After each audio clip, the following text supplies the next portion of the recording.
Resource Development Program. The Health Resource Development Program, or HRDP, was developed and sponsored by the Philippine Center for Population and Development, or PCPD. The PCPD is initially known as Population Center Foundation, and the foundation is started operation in 1973, and their major concern was managing the growth of the country's population through fertility reduction or family planning. And February 15, 1991, PCF was renamed the Philippine Center for Population and Development.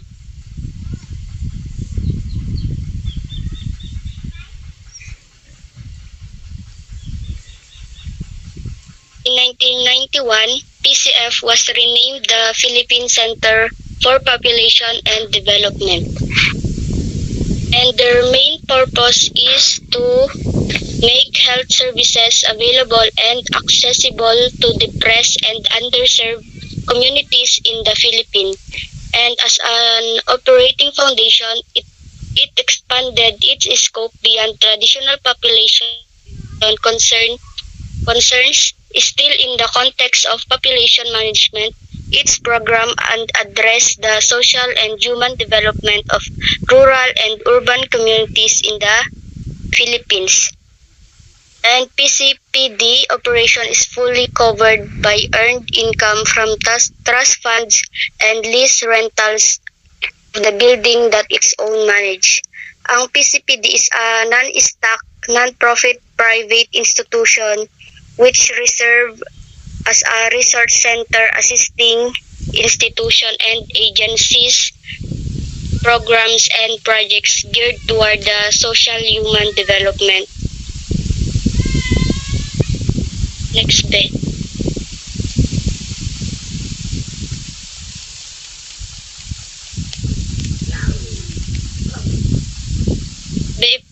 Baba mo, taas mo konti. Ang Health Resource Development Program has 3 cycles. The first cycle is HRDP1. The HRDP1 is trained the faculty medical nursing students to provide healthcare services to the far-flung barrios because of lack of manpower for health services. At the same time that similar activities fulfill the circular requirements of students for public health. Next.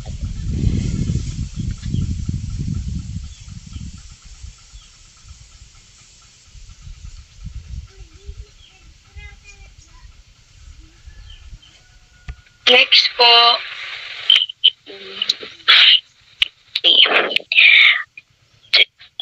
Dati itong tawag na PCPD or Philippine Center or Population of Development, pero now ito ay tinatawag na PRDP3. Both HRDP 1 to 3 have both brought about some changes in the community life of the people. There was an established basic health infrastructures, basic health services were increased, there were trained health workers, and organized health group to take care of the healthy needs of the community. Itong HRDP3, ito yung organization sa isang komunidad or community kung saan tuloy-tuloy yung proseso sa pagtuturo sa mga tao upang hayaan silang maunawaan at palawak yung ideas or awareness nila sa isang bagay or condition. Ito yung nag-change sa isang community at sa buhay ng mga tao when it comes in health concern. Nag-establish din sila ng basic health infrastructures like RHU and medical schools. Next is unique features of HRDP3. comprehensive training of the staff and faculty. 2 is a periodic training program and regular assistance. 3 is a PHC as approach. 4 is community organizing in the main strategy. 5 is the participatory action research as facilitating strategy. 6 is available funds to finance community initiated project. The HRDP 3 describe communities organization as a continuous and sustained process of educating the people to let the understand and develop their critical awareness of existing condition. It is working with the people collectively and efficiently discover their immediate and long-term problems and mobilize the people to develop their immediate needs towards the solution of their long-term project. They are working with people para makollective nila yung or ma-discover nila yung effective or efficiently long-term problem of they're mobilizing yung pangangailangan ng isang community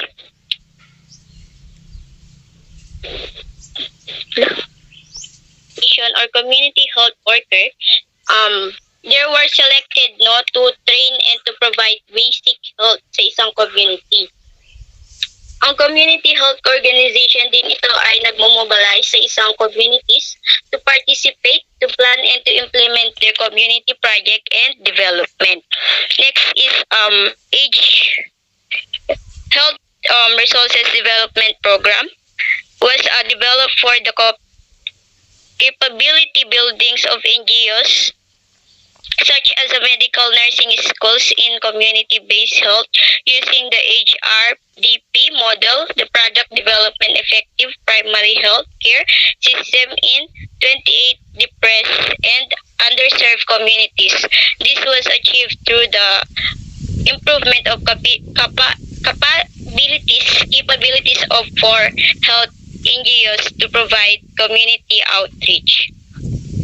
Pag sinabi nating NGO, ito yung non-governmental organization na voluntary group of individual or organization usually in affiliated with any government that provide services or advocate a public policy. Ang community organizing participatory action research, ito yung diskarte ng HDP3 na nagpapatupad or naghahatid ng mga pangunahing pangangailangan when it comes in health concern. Nagbibigay din ito ng binibigay nila yung mga pangangailangan ng isang communities para maging self-reliant ang isang community. Next, be.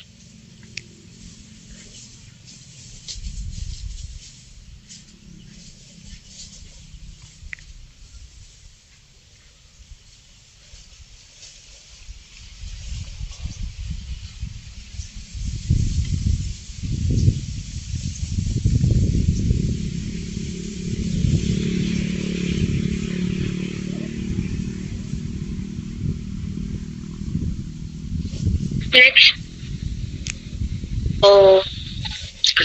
Next.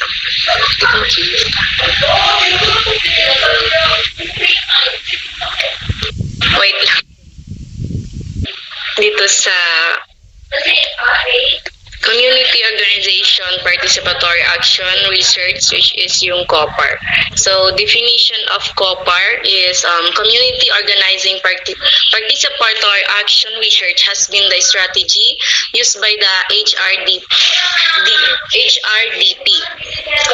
in implementing the primary health care delivery depressed underserved communities to become self-reliant. So, yung kung natatandaan niyo po, nung nag-discuss si ma'am, dun sa COPAR po is hindi lang yung mga pag nagre-research sila, kasama po yung community na nakikipag-participate, na hindi lang yung mga nagre-research yung gumagawa, kundi pati yung mga tao sa isang community.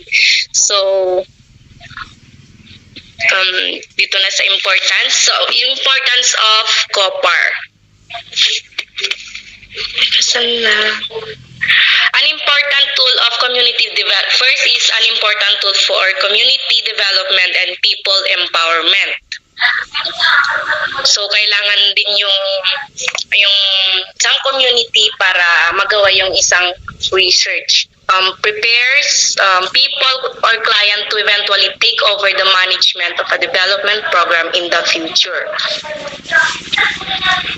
Prepare din po yung mga tao eventually pag ginagawa na yung isang program para sa future, which is number 3 is number 3, maximize community participation and involvement. Yun nga yung sinabi ko kanina na kailangan yung tulong ng isang community para gawin yung isang research.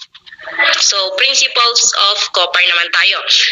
First is number 1, people, especially the most oppressed, exploited, and deprived sector are open to change, have the capacity to change, and are to bring about change. So, dito po kasi sa COPAR, dun po sa isang community which is hindi pa siya gaanong tawag na doon.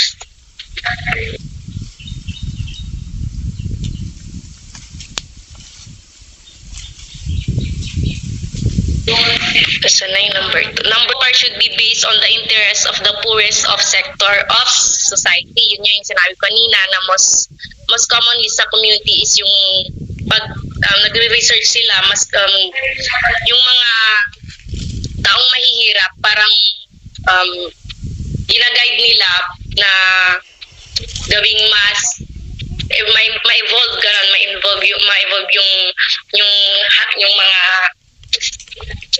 mga dapat nilang gawin sa isang community. Number 3 is COPAR should lead to a self-reliant community and society.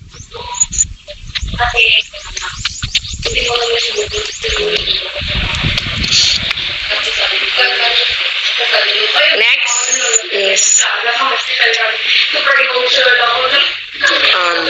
critical steps, activities in building people's organization. First is integration. Second is social investigation, yung kailangan mong imbestigahan. And next, in tentative program planning, kailangan mong mag-plan. Pang-apat is groundwork. Pang-5 is the meeting. 6 is role play. 7, mobilization or action, yung kailangan may gawa. And 8, evaluation, kailangan mong i-evaluate yung ginawa mong program or activities. Number 9, reflection, hindi mawawala. So number 10, yung last is organization. Kailangan mo din i-organize.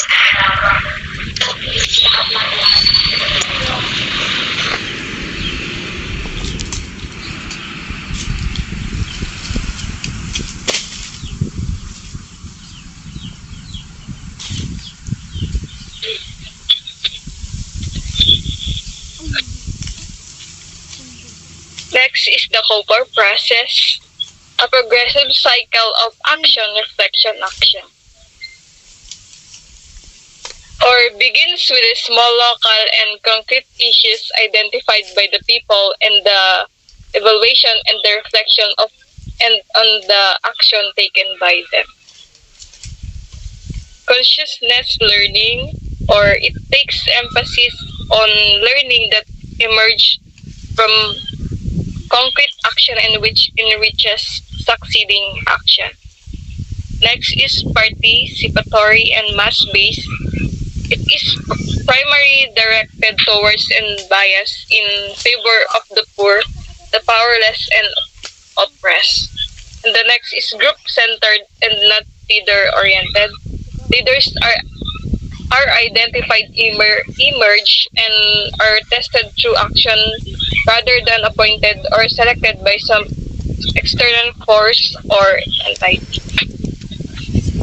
Community organizing is a continuous and sustained process of the guiding people to understand the existing condition of their own community and organizing people to work collectively and efficiently on their immediate and long-term problem. Task.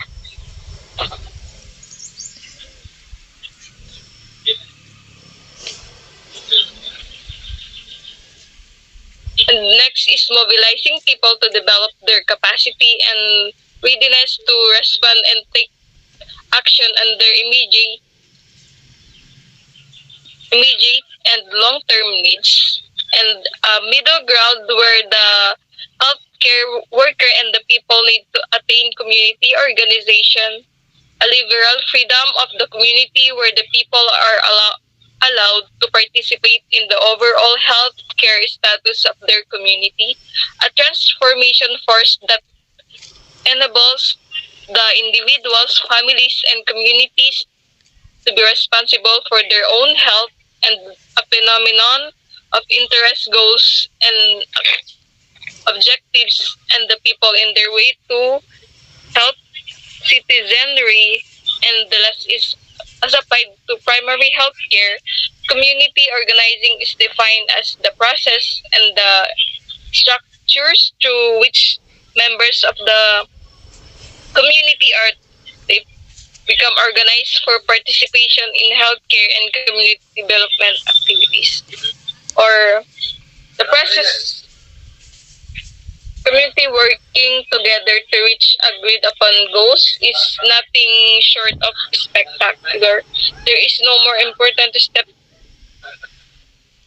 trying to improve life in our communities, and so it is crucial for those as working communities to understand how to so effectively. And as a process, community organizing is the sequence of steps whereby the members of the community work together to critically assess and evaluate community conditions to improve the conditions. Ano nga ba yung prosesong kasangkot sa komunidad?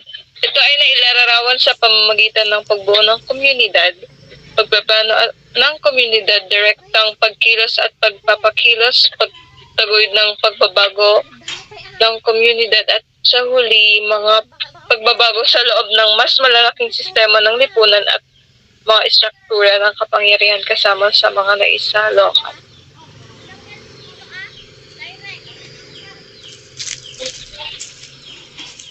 As a structure, it refers the particular group of community members that work together for common health and health-related problems. It can be called from this definition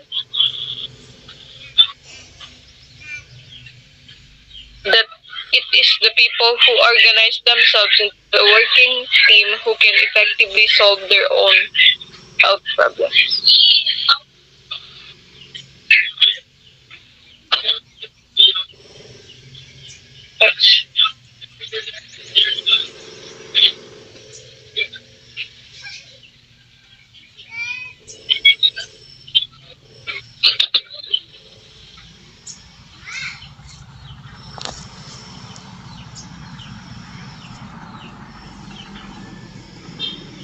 Of community organizing. First is to provide the people with an opportunity to get involved and identify the common health problems of their community. Second is to guide the community in decision making towards self-reliance. Third is to guide people in analyzing the strengths and weaknesses of every possible solution offered by them. So the objectives of community organizing is to make people aware of social realities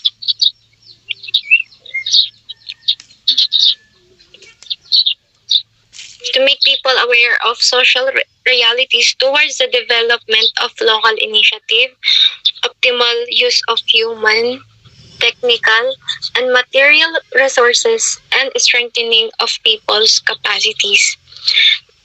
It also to form structures that hold the people's basic interests as oppressed and deprived sectors of the community and as people bound by the interest to serve the people.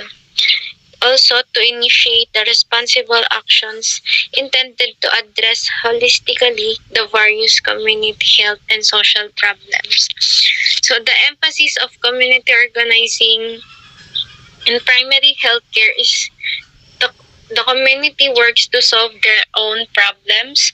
The direction is internal rather than external. The development of the capacity to establish a project is more important than the project. There is consciousness raising to perceive health and medical care within the total structure of society.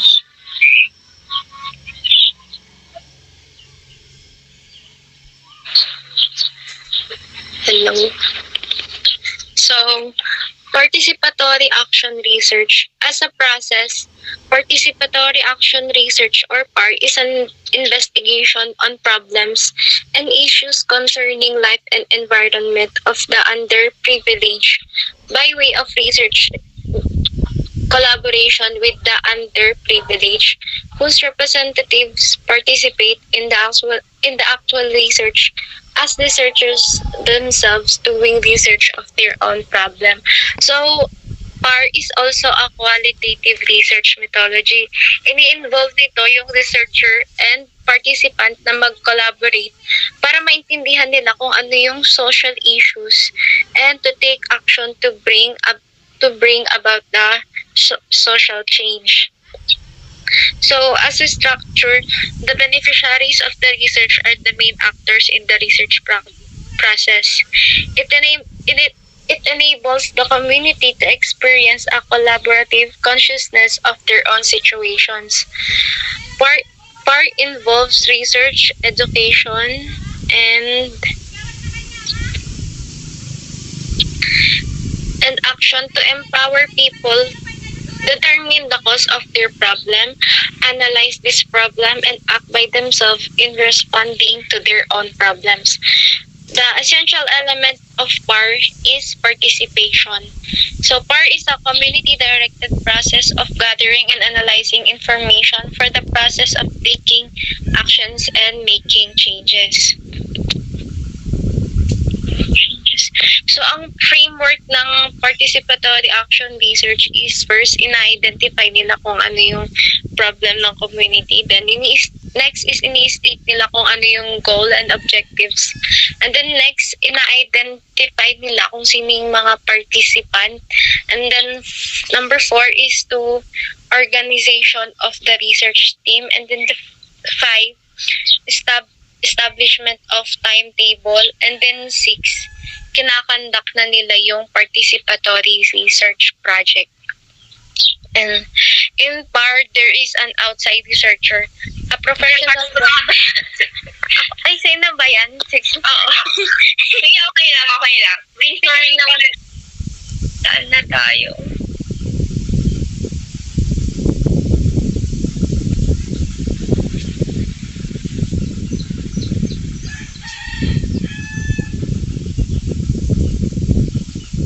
So sabi nga dito, Participatory Action Research or PAR is a community-directed process of gathering and analyzing information for the process of taking actions and making changes. Ibig sabihin, sa PAR, it involves researchers and participants working together to understand a problematic situation and change it for the better. So ibig sabihin, may collaboration ang researchers at ang participants sa community para ma-solusyonan kung anumang merong problema sa isang community. Next, so in PAR, there is an outside researcher a professional one who through immersion and integration and the community becomes a committed participant and learner in the community. So mamaya may elaborate pa yan kung ano yung outside researcher. Dito muna tayo sa objectives ng participatory action research. So first objective is to encourage consciousness of the suffering and develop competence for changing their own situation. So ibig sabihin, nililiberate niya yung participants to have a greater awareness of their situation in order to take action. So dito nagiging aware yung mga participants para mag-take sila ng action, hindi lang yung researcher or the outside researcher. Next objective is to help in the organization building by harnessing both human and natural resources in responding to community needs. So, ibig sabihin, the purpose or the objective of PAR is, ang target nila is the needs, yung needs ng community or the particular group. Next objective is to enhance the knowledge of the researcher in the community on the social reality before them. Next, who are the participants in PAR? We have the outside researcher. So the outside researcher is a professional researcher who is committed and a learner, active learner rather than detached. He goes into an immersion and integration in the community. He shares his research knowledge to encourage genuine participation but would never assume a paternalistic authoritarian attitude but leaves the application of that knowledge to the people of the community. So yung outside researcher daw is siya yung highly trained na professional which he determines the goals of the process, paano conduct yung process, and paano din ay interpret yung findings sa community na yun. Parang siya yung leader, siya yung nag-lead sa community. Next is the local researcher. So the local researchers are trained in the process of research and are made aware of the needs of their people and committed to do something about them. So the local researchers elicit active participation from community members for collective data gathering, data analysis, and action. They are the link between the community and the outside resources. So sabi dito yung local researchers daw, sila yung elicit active participation from community members. So ibig sabihin, sila yung mga community participants which become the collaborative researchers who either work alongside sa professional researchers or the outside researchers. Parang kasama sila or co-researcher sila ng outside researcher. So yung advantage nito is nagkakaroon ng product of working collaboration rather than the product of professional researchers lang. So yung nagkakaroon ng cooperation or collaboration. Next, phases of COPAR process. I think kay Miss Basco ito. Meron ba si Basco?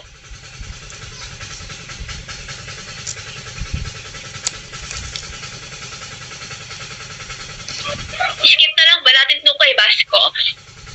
Pre-interface ng COPAR process, sabi dito, it is the initial phase of the organizing process where the community organizer looks for communities to serve and help. It is considered the simplest phase in terms of actual outputs, activities, and strategies, and time spent for it. So dun sa pre-enter phase, dito nangyayari yung pag-gather ng mahalagang data sa community bago ka pumasok doon.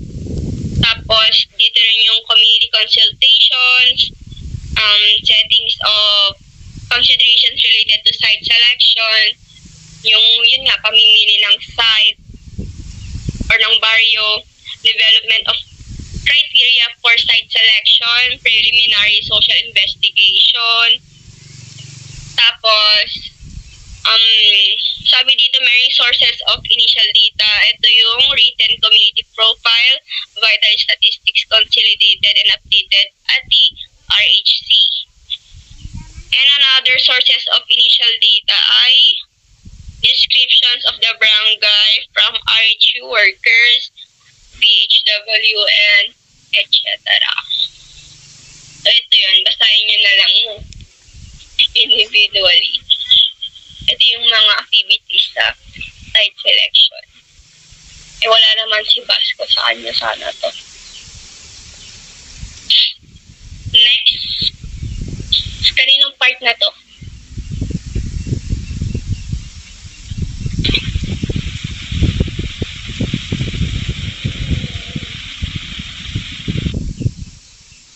Ayan na yung sa dalawa-dalawa.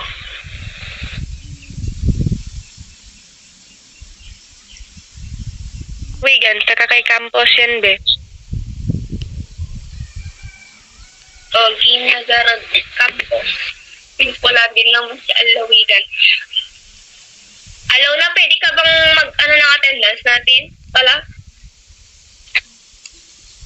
Kasi nauubos na rin yung isang oras natin. Choosing final barangay, conduct informal interviews with community residents and key informants, and determine the need of the program in the community. Take note the political development, develop community profiles for secondary data, and develop survey tools. Pay courtesy call to community leaders, and choose foster families based on the guidelines. And identifying and selecting host family. So house is strategically located in the community and should not belong into the rich segment. So dapat hindi sila mayaman. And respect by both formal and informal leaders. At ginigala ang mga and respect the leaders, and neighbors are not hesitant to enter the house, and no member of the host family should be moving out the community. So in the entry phase, sometimes called the social preparation phase, it is crucial in determining which strategies for organization would suit the chosen community.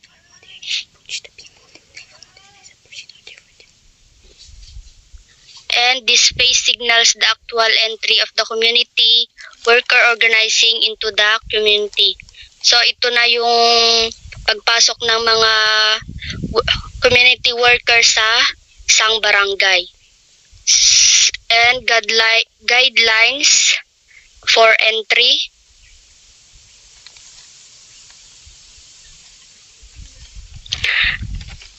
Recognize the role of local authorities. The appearance, speech, behavior, and the lifestyle should be in keeping with those of the community residents. Avoid raising the consciousness of the community residents. So the activities integrate with the community. So kailangan nating makisama sa mga residente sa isang barangay, and deepening social investigation. And disseminate information or sensitive community resident on the program and PHC. Formulate criteria selection of core group member. Define rules and function of the core group members. So kailangan nating tukuyin yung mga tungkulin ng mga group member natin. Una, social preparation. Second, organizing research team and set up the community health organization and identify the potential of community workers. And then, mobilizing community to act to their health needs. Next.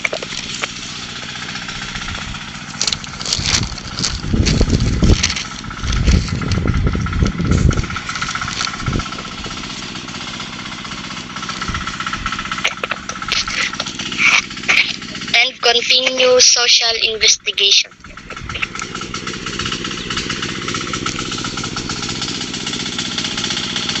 Think to sociogram. One is key person approached by most people. Two is very important po to. Opinion leader approached by key person. Three is isolates or never or hardly consulted. Ito po yung mga criteria used for spotting potential leaders. First is the poor sectors and classes and is directly engaged in production, well respected by the members of community and has relatively wide influence. Next is desirous of change and is willing to work for change. Next is have time conscious and resourceful in work. Last is able to communicate effectively.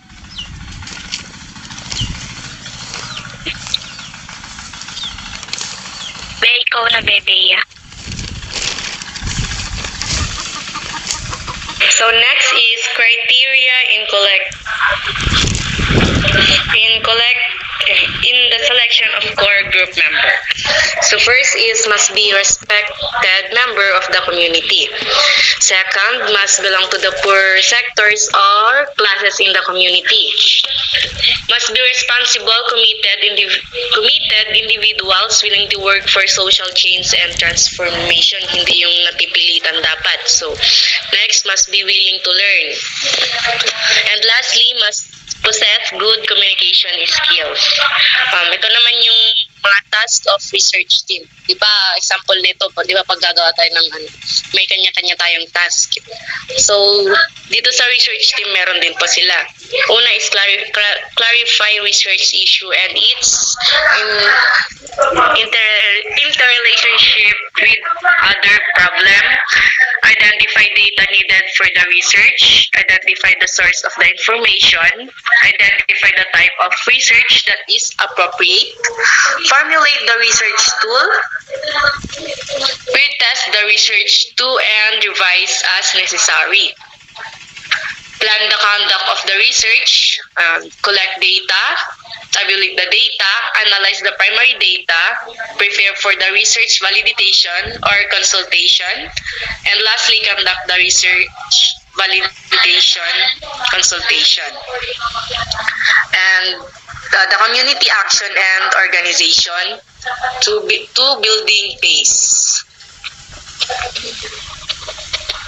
It signals the start of community self-management because it entails the formation of more formal structure and the inclusion of more formal procedure of planning, implementing, and evaluating community-wise activities. Next po.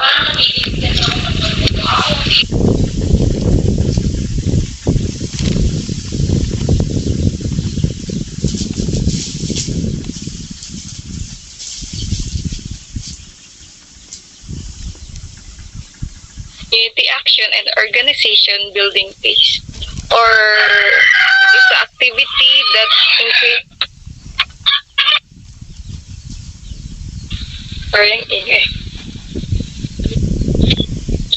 or it is an activity that increases the understanding, engagement, and empowerment of communities in the design and delivery of local services.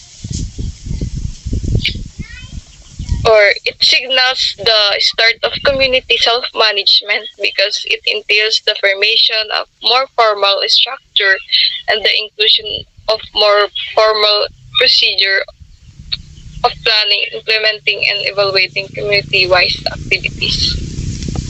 It is at this phase where the organized leaders or groups are being given training to develop their style in managing their own concerns or programs. Making better or use of physical resources such as council-owned buildings to support community-led activities, community engagement in decision-making. For example, is through public engagement events where the community helps decide local priorities, co-design or co-commission services. And this is the K activities. Community self-management,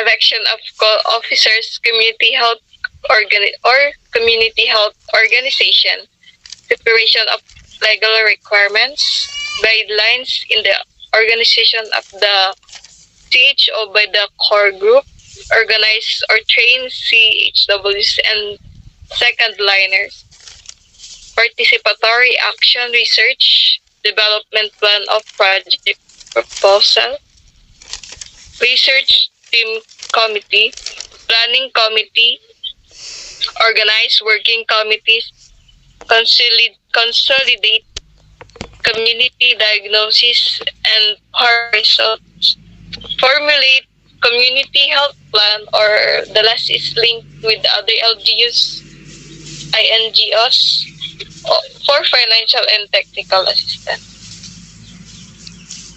Next.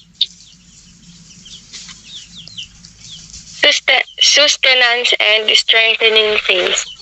This is the last phase when the community can already stand on their own. Thus, the people can sustain the program even without the help from the project implementers.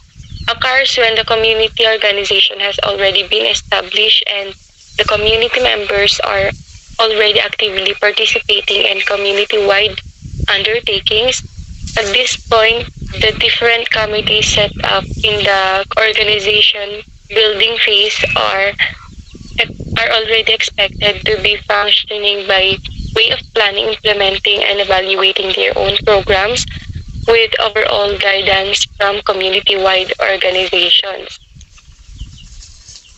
So, itong sustenance and strengthening phase, ito yung end portion of COPAR. Pero ito yung most important phase. It is during this phase by which the community and its people are being developed to be self-reliant. Next.